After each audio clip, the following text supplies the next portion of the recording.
chesswebsite.com.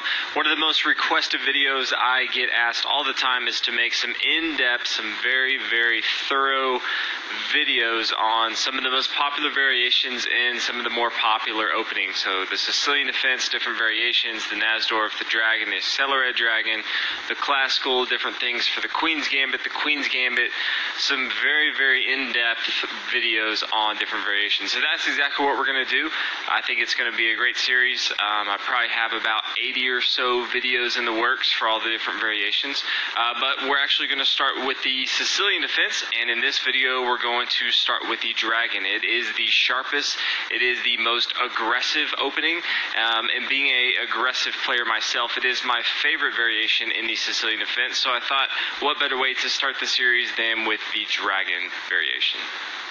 So we'll go ahead and get into the dragon variation. It starts with pawn to e4, pawn c5, this is the Sicilian defense, knight f3, simple development, pawn to d6, pawn d4, black's going to exchange his pawns on d4, knight takes on d4, black comes to f6, knight c3, and pawn to gc6. Now if you're watching this and you're like, hey Kevin, you're going through these moves really fast, why are you doing that? Again, this is just the dragon variation video. If you do kind of want an overview on the Sicilian defense, definitely watch that video first. But this right here is the dragon variation, so this is kind of going to where we spend a lot of time. Now there are 4 different main lines that are going to come out of this. We do have the Yugoslav attack, which is very, very common, kind of the main line that you'll see. We do have the classical variation. We do have the Levin fish variation. It's my personal favorite. It's kind of the most aggressive. And lastly, we do have the Harrington Gleck variation. But these all come from and stem from this setup right here. This is the dragon variation in the Sicilian defense. Now, as in most of my videos, I always say one of the more important things you need to do when you watch the video is try to understand the theory behind it, kind of the key concepts that both sides are really aiming for. That way you're not really memorizing moves. And if you get into a chess game and someone doesn't move exactly as you expect them to, doesn't move exactly as they did in the video, you kind of understand the theory and your game plan behind it, so you kind of know how to move forward with that. So before we kind of get into the main line and the main variations within the dragon variation of the Sicilian defense, I do want to kind of talk about some of the key objectives for both sides and kind of what they're looking for in this game plan. Now keep in mind it is white's move, so white can obviously he can develop another one of his minor pieces. As you can see, he has a huge lead in development, especially in the center of the board here. If he could, move another pawn to f4, he could really try to dominate the center of the board. He already is kind of dominating the center of the board. He could develop another minor piece. Black only has one minor piece right here on the f6 square. So as far as development, black is definitely behind. So white really wants to take advantage of his lead in development. White is also really trying to hone down on these light squares. Obviously, he does have this pawn here on e4. He does have a weakness. He doesn't have both of his center pawns. So while black does have both his e pawn and his d pawn, white does not. But his pawn here on e4 is very, very powerful, and it does hold down this f5 and this d5 square, both of the light squares on the center of the board, which are very, very important. Now, if we look at black here, black does have a few options. Obviously, he eventually wants to bring his bishop to he really wants to dark squares in the center of the board. He already has this pawn here on d6. If he wanted to, he could obviously start to push forward with his pawn to e6 or d5 later on into the game. He does have to be very, very cautious, because if he does move this pawn forward to, let's say, e5, he will have a backward pawn here on d6. So something to keep in the back of your mind when you are playing as black. Now, from his light square bishop here on c8, he does want to get this involved into the game. He does have his knight here on b8 right now. It typically is going to come to c6, trying to control the center of the board. He does have this c file. It is a semi-open semi-file. More than likely, his rook's going to come to this semi-open file. Anytime you have a semi-open file, you really want your rook there because it has a lot more room to go. Obviously, right now, your rook is worth 5 points, but if it can't go anywhere, anywhere, then what really good does it do for your game? So those are some of the key concepts that you're going to be looking at into the game. Obviously, white's trying to dominate in the center of the board, trying to control development, trying to control the white squares, the light squares on the center of the board. Black's really trying to develop his pieces from the outside, kind of a hyper-modern defense, and then later on he's going to try to use this C file and try to get some counterplay on the queen side. So we're going to go ahead and get into it with the main line, and that is the Yugoslav attack. Now the Yugoslav attack, again, this is the main line. It continues with bishop to e3, again, simple development move from white. Typically his dark squared bishop is his least valuable bishop in the game. Black's going to now play bishop to g7. Again, black really wanted to fianchetto his bishop, try to control this long diagonal. And then white's going to play pawn to f3. Now right away from this pawn here, or again, this pawn on e4 is a very, very strong pawn controlling the center of the board. But we also know that this pretty much means that white is going to castle on the queen side. Typically, if you do move your f pawn and you castle on the king side, it typically is going to be coming to the f4 square, meaning you're trying to eventually, if it exchanges off, you're going to open up this file for your rook after you castle on the king side. In this case, that's not what the goal of this pawn on f3 is. It's trying to support this pawn here on e4. It's getting ready for later pushes on the king side of black. So white's really not looking to castle on the king side. If he were, he's pretty much just making his pawn structure a lot weaker, and he's really not giving his rook a lot of room to play around. So in this case, f3 pretty much says that white's going to castle on the queen side.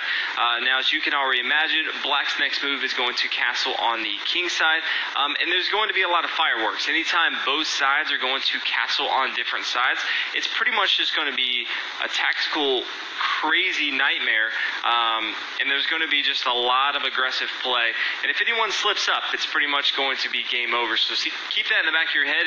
If you're not real comfortable with crazy and wild tactical games, this might not be too good for you. The good thing I like about the dragon variation from black is across the board in the three main lines that you'll see, pretty much it's the same moves over and over for black. It doesn't really matter which variation white chooses, -1, which we'll get into later, but all the main ones that you'll pretty much see day to day, black's going to pretty much move the same thing. So if you're sitting here and you're like, hey, there's all these variations in the dragon, I don't really remember all those, that's okay, because you're going to be moving the same thing. You're going to be fianchettoing your bishop to g7, you're going to be castling on the king side, you're going to be bringing your knight to c6, you're going to be bringing your bishop to d7. It's pretty much all going to be the same from here. Also keep in mind this pawn here on f3 is really blocking this knight coming to g4. Instead of with this bishop fianchettoing on the g7 square, black, if he could, would actually like to come to g4 with his knight right away. Again, keep in mind that he does want to bring his bishop to this dark square and control the long diagonal. White later on to the game really wants to exchange off these dark squares. So if black in this situation can exchange off his knight here on g4 for the bishop on e3, this is actually going to be a good trade for black. He can hold on to his strong bishop in this game. But if you can see in this example, if he plays knight to g4 before he fianchettos, that's going to be a huge mistake. White can now come and play bishop to b5. Doesn't really matter how black plays, he's going to lose a piece. If he plays bishop to d7, it doesn't matter, he can lose a piece just with queen takes on g4. Or if he takes, if he moves his knight to d7, same thing, doesn't really matter, he can move his queen takes on g4. So he is definitely going to lose material in this situation. We'll go ahead and continue with the main line, so we'll go ahead and back up here. And instead of bringing the knight to g4 right away, trying to attack this bishop here on e3, black's going to continue and fianchetto with his bishop to g7. White's now going to play f3, so we're no longer even thinking about bringing our knight to g4, and we'll continue along. Black's going to castle on the king side. From here, white's going to play queen to d2, again getting ready for his king to castle on the queen side, and black is going to play knight to c6. Now there are two different variations from here that white can play. Before I get into those, I do kind of want to stop again and kind of look at some of the themes for both sides on the chessboard right here. Now if we kind of look at white, white's really going to look to exchange off the dark square bishops. Again, the dark square bishop is typically the weaker the bishops for white, typically because the light square bishop can attack the f7 square, which is a huge weakness for black early on into the game, especially since it kind of holds down and pins down to the king here on g8. So if black has his way, he really wants to exchange off the light square bishop from white. So later on, once the light square bishop comes into the game, if it comes to c4, if it comes back to b3, doesn't really matter. Black is really going to try to exchange off, whether it be with a knight, whether it be with a light square bishop. He's going to try to exchange off this light square bishop because that's going to be a huge pain in his side as it takes on this f7 square right here. Now also keep in mind, later on, once this bishop from c8 gets involved into the game, now the rook is going to get involved. He's going to come to the c8 square, and he's going to really try to put a lot of pressure on this semi-open file for the c file. Also keep in mind that white's really not going to be moving his pawn here on a2, b2, or c2. Obviously, once he castles on the queen side, if he's going to be moving his pawns, it's going to be on the king side. He's going to be thrusting forward with moves like h4. He's going to start getting his bishop involved into the game. He can start bringing his other pawns involved into the game. He's not going to be wasting moves with a2, b2, c2 thrusting forward. So if you do see your opponent making moves like that, make them pay, because again, both sides are going to be castling on different sides. So it's pretty much going to be whoever can mate their opponent fastest. So just keep these in mind when you're thinking about this. Now, again, I did talk about two different variations. One of the variations is to castle on the queen side right away, and the other is to bring the bishop to c4, attacking this f7 square right away. Now, both of these are going to take place in the Yugoslav attack. It just really depends on which one you want to do first. Now keep in mind, if white decides to castle on the queen side, black can always push forward with d5. Again, with any opening, anytime you're doing a hyper-modern defense, basically trying to control the center of the board with your minor pieces from the outside, eventually you want to crack open and control the center of the board. You don't want your opponent to control the center of the board the entire game. So once white castles on the queen side, then black can play pawn to d5, again, trying to disrupt the center of the board here. Now, a lot of times, instead of castling on the queen side first, you may instead see the bishop come to c4. Again, this is now stopping the pawn coming to d5 immediately, and it's also putting a lot of pressure on this f7 square. Now from here, you may see black develop his bishop to d7, and then from here you may see white castle on the queen side. So again, as we talked about before, both of these moves are going to happen. It just is a matter of when you want these moves to happen. Now from here, you could see black bring his rook to c8. Again, really trying to put a lot of pressure on this c file. Now, one thing he does have to keep in mind is this knight here on c6 will have to move. Typically, you'll see the variation continue with the bishop coming back to b3. Again, he kind of wants to make it safe. If this knight were to come to a5, he could put a lot of pressure on it. But this bishop here on b3 is still putting a lot of pressure on this f7 square, so it doesn't really matter if he has it on this c4 or this b3 square. Typically does a little bit better on the b3 square. It doesn't kind of clog up the middle of the board here.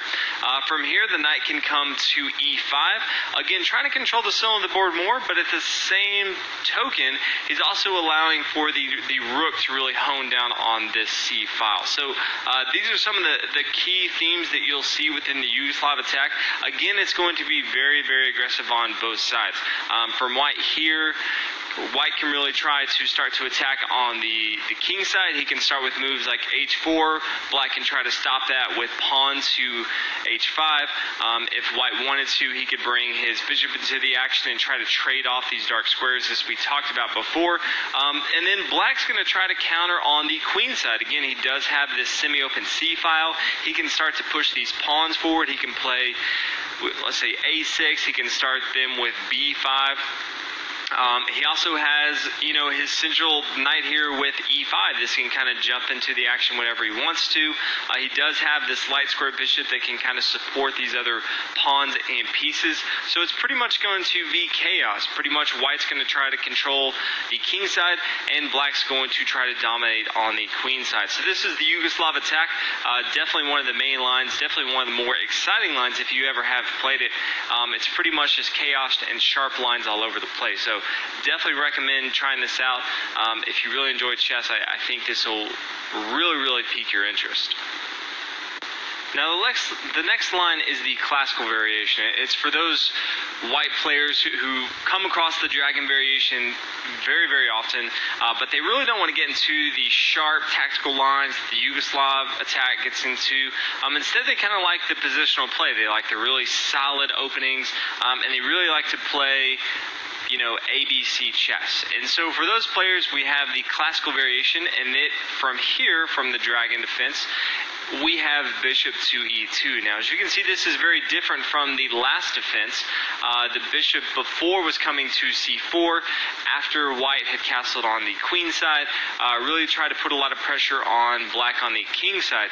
Now, once he plays bishop to e2, he's no longer looking to play pawn to f3, which means white can really think about castling on the king side. Now, he doesn't have to, but that option does, playing bishop to e2 does give him this option. So I've seen many people play the classical variation, and from here they will actually castle on the king side. Now, as you can imagine, if both sides castle on the king side, there's not going to be as many fireworks. So if you're playing as white and you come across the dragon variation, you kind of want to slow things down a little bit and kind of put the speed bumps out there, then go ahead and just play bishop to e2.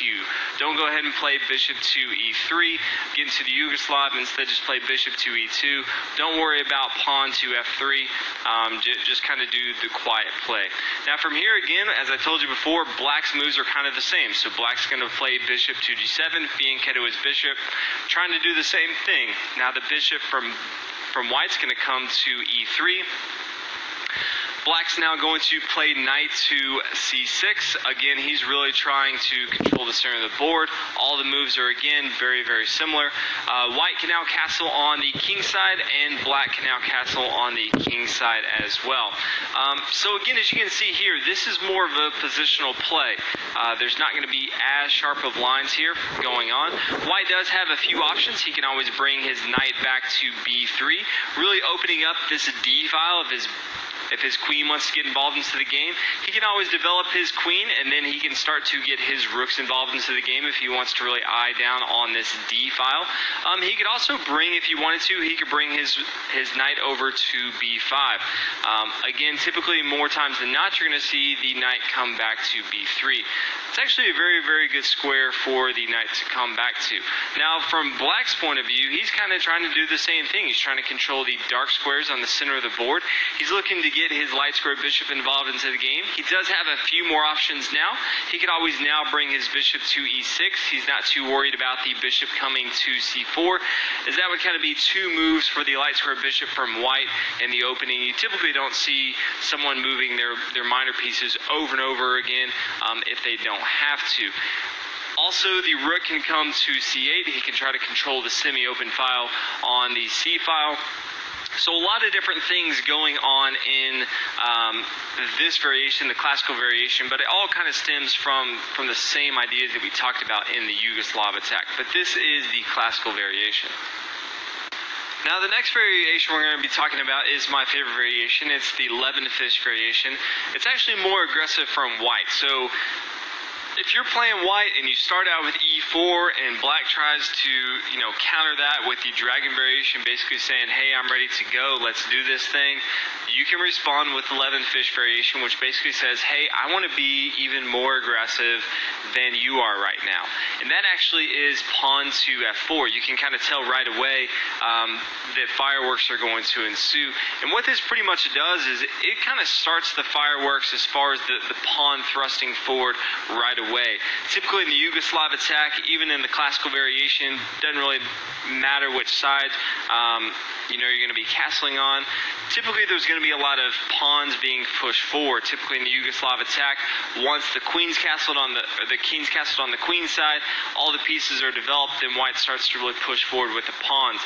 The 11 fish variation pretty much just says, hey, we're going to push forward right away with pawn to f4, really eyeing down with this pawn to e5, really trying to control the center of the board here.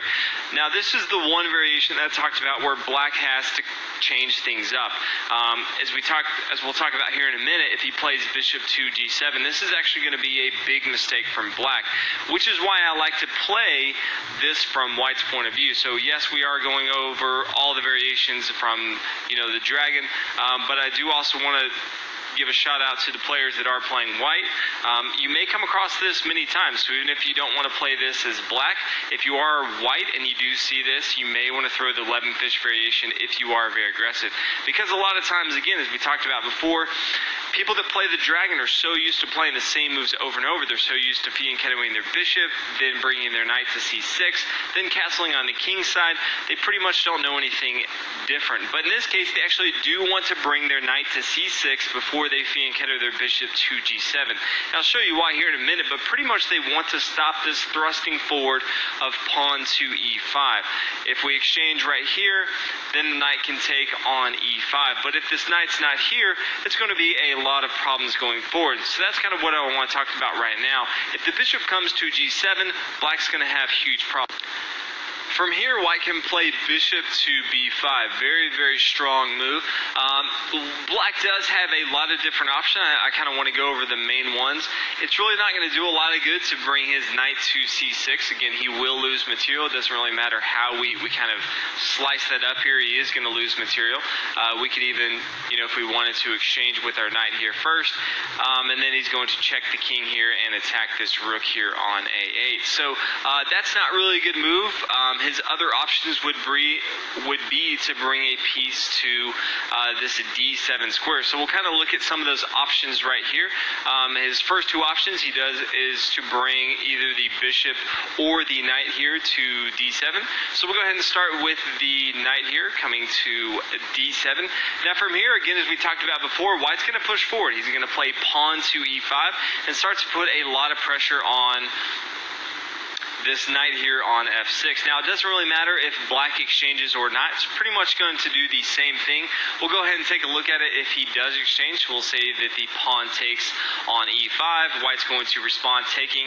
And now the black knight has to move. Obviously, he can't take with his knight here from d7 because he's being pinned down from this bishop here on b5. So he has to move. He can either come back to g8 or he can move over to h5.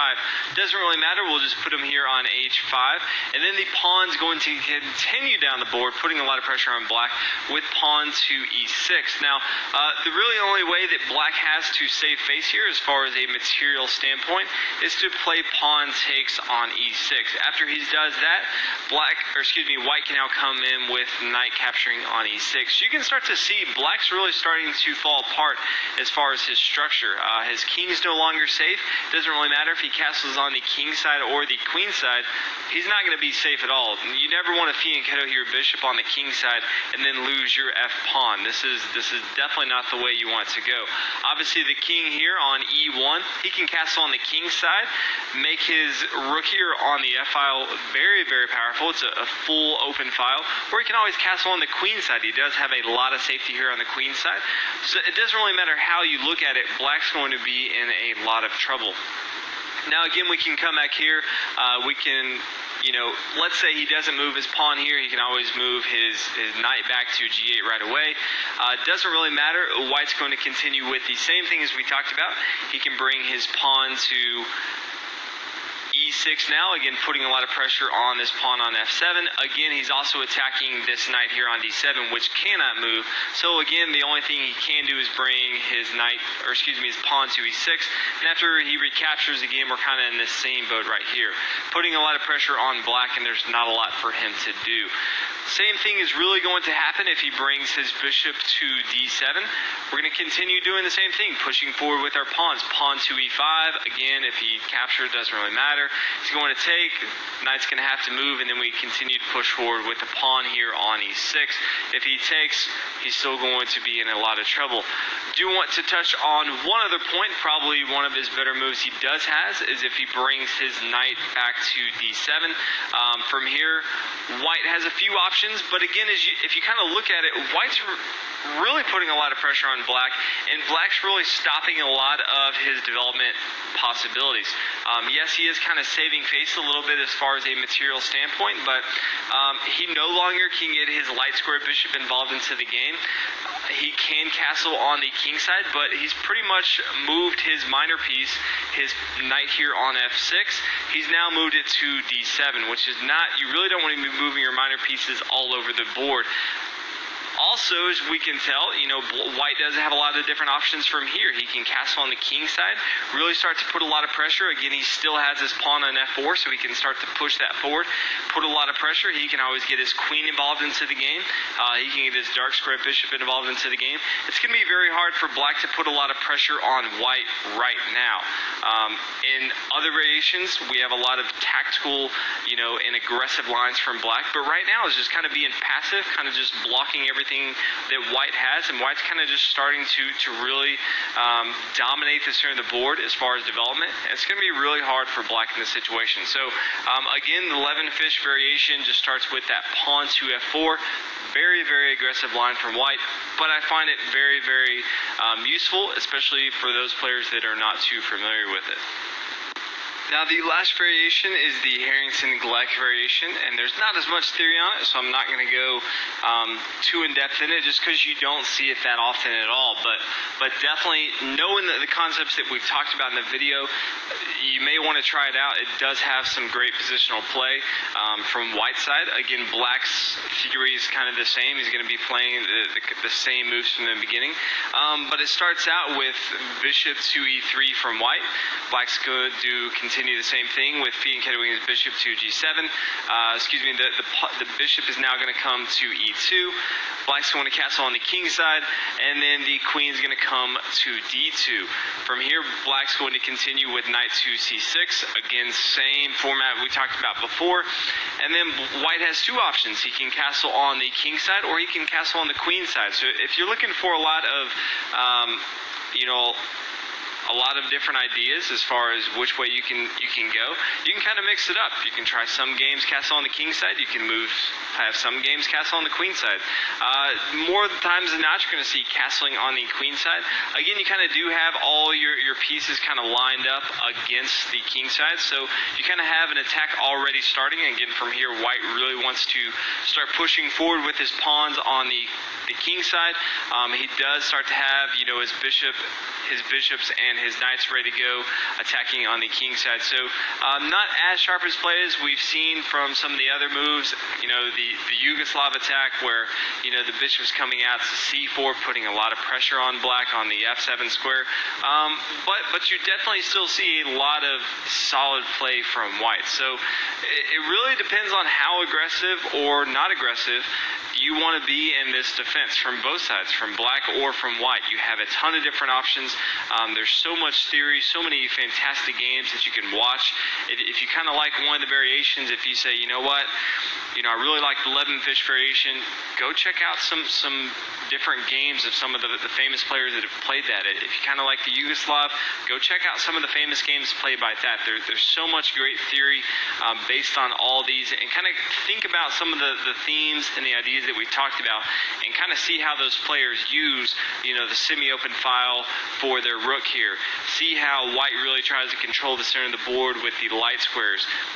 See how, white really tries to exchange his dark square bishop off the board, and how black really tries to exchange the light square bishop off from e2. So really don't just try to memorize all the moves that we talked about. As we get into the series of going into the different lines, really just start to pay attention to all the theory and the key concepts that we're talking about in the video. So Again, this is video number 1. Hope you guys enjoyed the video of some deeper analysis of some of the variations that you'll see in some of the more common openings like the Sicilian defense. If you have requests, definitely let me know. Again, I have a huge list of videos that I do want to make. But again, upon request, I definitely will move those up and down depending on how people are requesting those. So hopefully you guys enjoy the dragon variation in the Sicilian defense. Definitely leave some feedback. Let me know what you guys think, and I'll see you guys in the next video. Thanks for watching.